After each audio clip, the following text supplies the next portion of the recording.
The medical crisis, which is sweeping the world and particularly here in the United States of America, is impacting like a bomb here in Houston.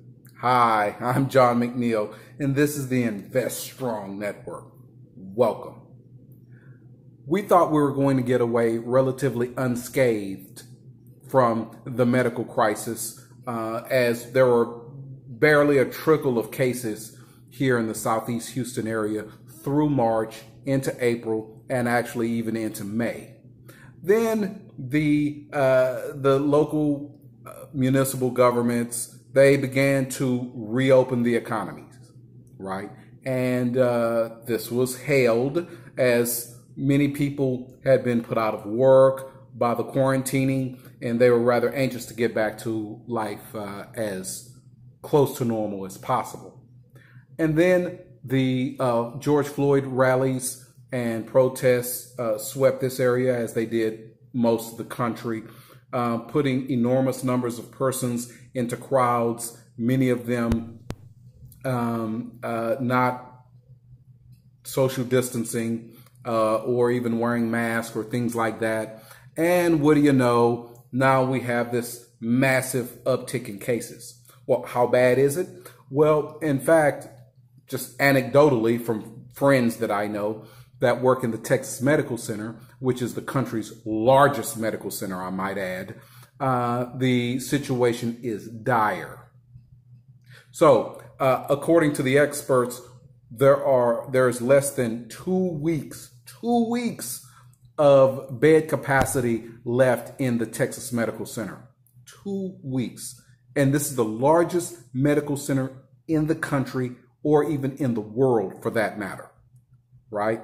So you have a situation that in about 10 days' time, if the trend cannot be turned around, there will be no hospital capacity in this town, which means that persons who need heart surgery or brain surgery or any kind of internal surgery or whatnot, they're going to have to make some other arrangement in some other cities if they can get there alive. This is, one would think that, well, this would be a crisis of epic proportions, and it is. But there's been virtually nothing out of the White House, no kind of leadership on how to handle this. And I guess really we shouldn't be surprised by that because, you know, the White House, Trump, have really done nothing to handle this outbreak in a proper fashion, really from the beginning, right? Now, don't get me wrong. There are components of the strategy, the national strategy, that actually have worked fairly decently. But the overall strategy has been an abysmal failure, and that is because of a lack of leadership at the very top. But what does this mean for the markets, for financing, for your investments? Well, obviously, it's not good. And I've mentioned in previous videos, links below, that I felt that if this crisis could not be brought under control by summer, then the country was in for one heck of an economic and financial crisis. And that's exactly what it looks like we're headed to. Now, for now, the financial markets are actually quite buoyant, again, because of stimulus from the Federal Reserve and the federal government. Again, links below to previous videos. You know, I've spoken ad nauseum about that over the last few months. But at some point, that is going to all exhaust. And when that is all exhausted, there may still be no vaccine. There may still be no cure or treatment that spares life. And there is no way this economy can ever get back to normal until a vaccine or cure can be utilized. What's an investor to do? Well, Again, I mentioned in a previous video how I'm not making any new investments in 2021 until 2021, unless we get some kind of new leadership. And again, I believe that new leadership is coming in November. But until then, no, the equity markets, the stock markets being artificially inflated by the actions taken by the Federal Reserve. Now, obviously, the Fed is trying to pump liquidity into the system, keep everything nice and fluid so that when we get past this crisis, the markets will still be relatively robust and people feel comfortable going back into the water, so to speak. Okay, God bless them for that strategy, but that just cannot be sustained until there is a vaccine or a cure, and that may be in late 2021, if ever, right? So what can one do? If one is brave enough to tread into the waters of equity purchasing, you want to focus on companies with strong balance sheets, with strong franchises, companies that do not have to rely on large gatherings or crowds or anything like that in order to make their profits. Right? So again, I mentioned in previous videos, movie theaters out, casinos out, airlines out, any venue, sporting venues and professional sports teams out. Right? Restaurants out, hotels, no way. And that's just the way it's going to have to be for the meantime.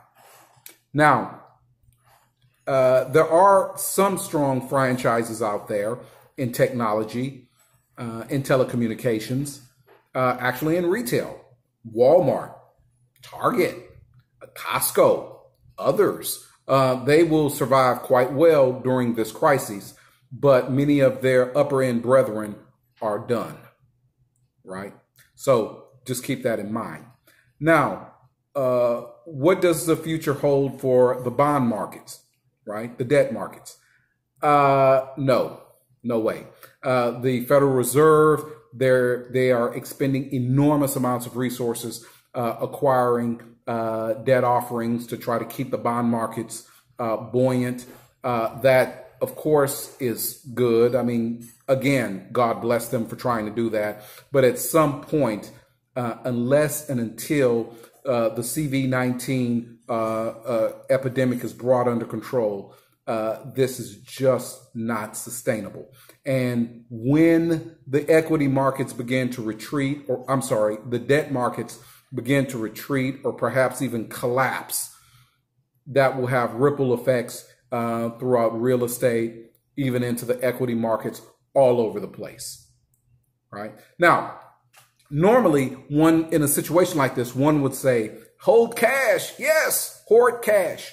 But the problem is, as the Federal Reserve has slashed interest rates down to zero, even the high-end or highest paying FDIC-insured bank accounts are paying next to nothing. And I set up one back in February. Again, you can watch the vid on that.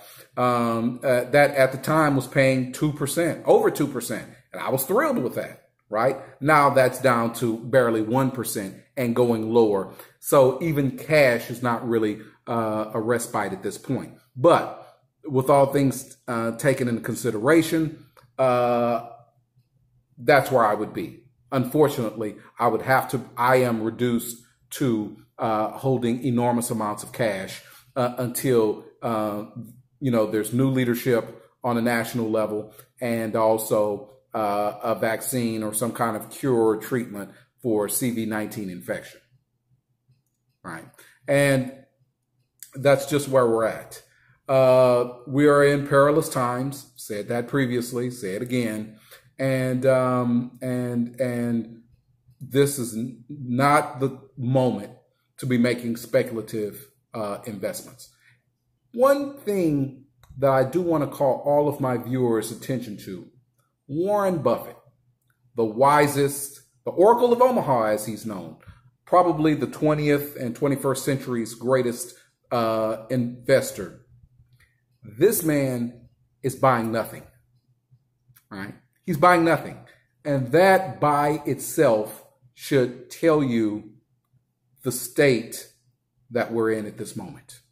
That he, the great investor, is buying nothing. And he has over $100 billion of cash. He and Berkshire Hathaway, the company that he controls, over $100 billion of cash to work with. And even with all that money, he's not spending any of it on equities. That is telling you that this man sees from the inside that this is not sustainable.